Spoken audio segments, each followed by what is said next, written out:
और जिंदा रहना है तो हालात से डरना कैसा, जंग लाजिम हो तो लश्कर नहीं देखे जाते, और हम लड़ेंगे इस लड़ाई में आगे चाहे जो भी हो।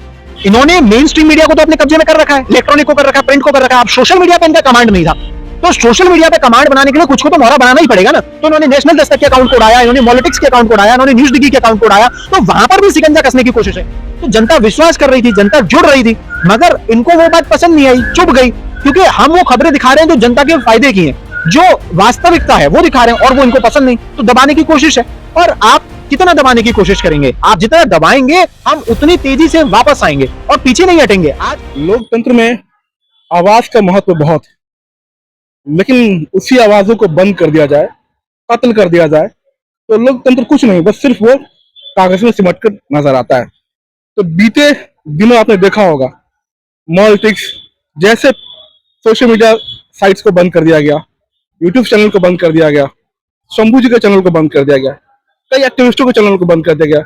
हमारे साथ मौजूद है एक ऐसे शख्स जो लड़ाई लड़ रहे थे आम आदमी की, अपने बारे में थोड़ा सा परिचय दे दीजिए।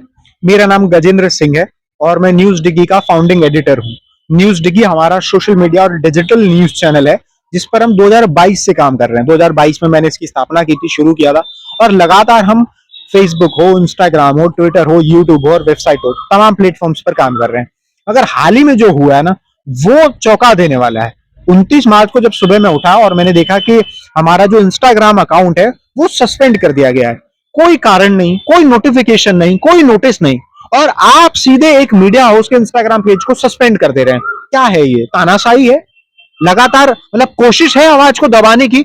हमारे 3 मार्च को 4 लाख फॉलोअर हुए थे, और जिस दिन सस्पेंड हुआ उस दिन 4,88,000 थे 29 मार्च को। तो 25-26 दिन में 88,000 फॉलोअर्स न्यूज डिगी के बढ़े थे। तो जनता विश्वास कर रही थी, जनता जुड़ रही थी, मगर इनको वो बात पसंद नहीं आई, चुप गई, क्योंकि हम वो खबरें दिखा रहे हैं जो जनता के फायदे की हैं, जो वास्तविकता है वो दिखा रहे हैं, और वो इनको पसंद नहीं, तो दबाने की कोशिश है। और आप कितना दबाने की कोशिश करेंगे, आप जितना दबाएंगे हम उतनी तेजी से वापस आएंगे और पीछे नहीं हटेंगे। आज मीडिया को हल्के में लेना हो सकता है सरकार की बहुत बड़ी गलती हो, और इस गलती के लिए उन्हें पछताना पड़े। नेशनल दस्तक, पॉलिटिक्स, उसके बाद न्यूज डिगी, इससे क्या लगता है कि सरकार को वो आवाजें पसंद नहीं है जो उनके फेवर में नहीं है, क्योंकि अब मीडिया घराना तो बहुत बड़ा हो गया देश में, तो ऐसे में सरकार को डर किस बात का है?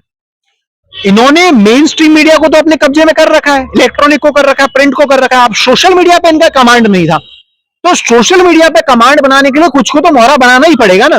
तो इन्होंने नेशनल दस्तक के अकाउंट को उड़ाया, इन्होंने पॉलिटिक्स के अकाउंट को उड़ाया, इन्होंने न्यूज डिगी के अकाउंट को उड़ाया, तो वहां पर भी सिकंजा कसने की कोशिश है। आईटी रूल्स भी लेके आए, तो पूरी तरीके से ये चाहते हैं कि चाहे वो सोशल मीडिया न्यूज चैनल्स हो, चाहे वो प्रिंट के हो, चाहे वो इलेक्ट्रॉनिक के हो, सब इनके कब्जे में हो, इनके पक्ष की बातें कहें, वो कहें जो ये चाहते हैं, वो ना कहें जो जनता सुनना चाहती है, जनता के फायदे में इनके खिलाफ है। तो वो इनका मकसद है, और ये हर तरीके से अपने मकसद को पूरा करना चाहते हैं। एक बड़ा सवाल आता है कि सरकार ने जो नोटिस दिया होगा, है ना, या आपके चैनल को बंद किया होगा, तो उससे पहले कोई नोटिफिकेशन इस तरह का नहीं आया कि है ना, कि ये रेगुलेशन के खिलाफ है। फेसबुक हमेशा ऐसे खबरों को ऐसे पोस्ट उड़ाने के बाद ये बात कहता है कि आपके साथ ऐसा कुछ है, आपके चैनल के साथ, आपके फेसबुक पेज के साथ। नहीं, यही तो रोना है, यही तो सोचने की बात है कि अगर ये लोग कहते हैं कि पहले कोई नोटिस देते, मेल करते, लीगल नोटिस दे देते, पुलिस को भेज देते कि आपके इस कंटेंट से दिक्कत है, मगर वो नहीं किया ना, वो नहीं किया, सीधे अकाउंट को उड़ा दिया। कहा क्या गया? कुछ भी, ऐसा कुछ भी नहीं। नहीं, मेरे पास स्क्रीनशॉट है, मैं आपको दिखा सकता हूं, उसमें ऐसा कोई रीजन मेंशन नहीं है, बस वायलेशन ऑफ टर्म्स एंड फलाना ठिकाना। उसमें आपको ये नहीं बता रहे कि इस कंटेंट, इस रील, इस ग्राफिक, इस पोस्ट, इस स्टोरी से आपको दिक्कत हुई है, वो बताइए। अगर आपको 10 स्टोरी से दिक्कत है, मैं उन 10 को रिमूव करूंगा, उनको आर्काइव कर दूंगा, मगर आप पूरा अकाउंट उड़ा देंगे, 4 साल की पूरी मेहनत को ध्वस्त कर देंगे, ये नहीं चलेगा, ये नहीं सहन होगा। कितने फॉलोअर थे न्यूज डिगी में जो आपने आखिरी बार देखा? 4,88,000 आखिरी बार देखे थे मैंने 28 मार्च को। 5 लाख होने वाले थे, 10-12 हजार बचे थे। क्या उस पेज पे, है ना, सत्ता से सिर्फ सवाल पूछा जाता था, या सत्ता के अच्छे कामों के बारे में भी बताया जाता था? नहीं, हम हर तरीके से, अगर सरकार कुछ अच्छा कर रही है, सरकार ने जेवर एयरपोर्ट का उद्घाटन किया था, हमने उसको कवर किया था, हमने उसको डाला था। हम सरकार जो कुछ कर रही है अगर विकास के लिए, तो उसको भी कवर कर रहे थे। हमारे सरकार ने कोई पर्सनल पैसे थोड़ी चुराएंगे, हम सरकार के पीछे पड़ गए हैं हाथ धो के। मगर वास्तविकता में जिन चीजों से जनता को दिक्कत हो रही है, रोड की समस्या है, स्कूल की समस्या है, शिक्षा की समस्या है। शिक्षा इतनी महंगी हो रही है, आप किसी भी क्रिएटर पे 50 करोड़ का डिफेमेशन केस कर दे रहे हैं। वो तमाम चीजें हैं, अडानी को 1 रुपए में आपने क्या क्या नहीं दे रखा है, तो वो तमाम खबरें हम दिखा रहे थे। बस ये हमारा जो है दोस्त था। 50 करोड़ वाली बात आपने सुनाई है ना, इस खबर को कई सोशल मीडिया साइट पर शेयर किया गया।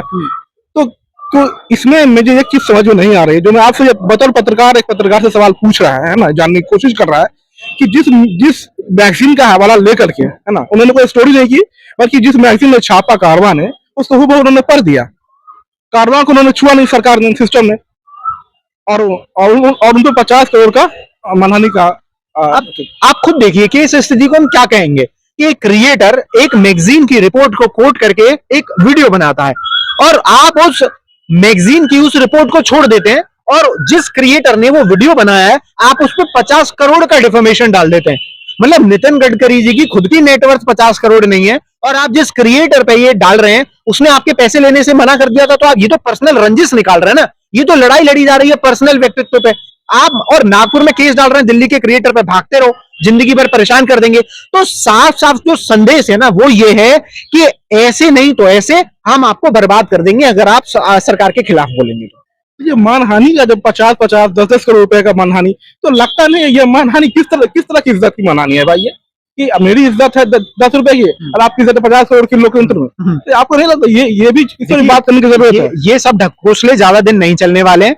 आप जब अंग्रेजों से हमारे क्रांतिकारी लड़ाई लड़ रहे थे उस वक्त पे भी प्रेस पे हमले होते थे और जहां छुप के अखबार छप रहे होते थे उन अखबारों पे धावा बोला जाता था और उन प्रेस को बंद कर दिया जाता था। अब वही सरकार, आज के प्रेस क्या है, आज के छुप के अखबार चल रहे हैं वो क्या है? Social media creators, news creators जो वास्तविकता फैला रहे हैं कोट करके खबरों को, तो आज उन पर धावा बोला जा रहा है।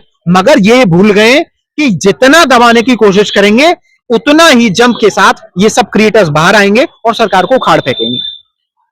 आपके हौसले एक तरफ, आपका जज्बा एक तरफ, लेकिन टेक्निकली तौर पे आपके साथ जो चैनल के साथ जो भी कुछ हुआ उसको लेकर आप लोग क्या करने जा रहे हैं? मैं हाई कोर्ट की तरफ मूव करूंगा। पहले हम सारी लीगली मेल वेल पे जितनी भी लड़ाई है वो मेटा से लड़ेंगे, अगर अकाउंट वापस आता है तो ठीक है, नहीं तो मैं सीधा हाई कोर्ट की तरफ मूव करूंगा अपने लॉयर्स के साथ, क्योंकि मैं अपने 4 साल की मेहनत को ऐसे आंखों के सामने खत्म नहीं होने दे सकता। मैं आखिरी सांस तक लड़ूंगा। आपके साथ कौन कौन है? मतलब तमाम लोग हैं। आज जो प्रेस कॉन्फ्रेंस हुई है इसमें भी नेशनल दस्तक है, मॉलिटिक्स है, न्यूज डिगी है और भी तमाम क्रिएटर्स हैं जिनके पेजेस उड़ाए गए। अगर वो साथ जाते हैं तो हम साथ सुप्रीम कोर्ट या हाई कोर्ट जाएंगे, अगर नहीं जाते तो न्यूज डिगी अकेला हाई कोर्ट जरूर जाएगा। तो एक लीगल टीम की तैयारी की कोशिश हो रही है? मेरे वकीलों से बात चल रही है, वो अपना प्रपोजल तैयार कर रहे हैं कि हम किस तरीके से क्या क्या चीजें रख सकते हैं और हम हाईकोर्ट मूव करेंगे। अगर लीगली लड़ना पड़ा तो बिल्कुल लड़ेंगे और अकाउंट को वापस लाएंगे। तो वॉइस एक्सप्रेस आपके साथ है और जिन मुद्दों को लेकर आप खड़े हो रहे हैं, जिस आवाज को लेकर, उस आवाज के साथ आवाज लगा के खड़ा होगा।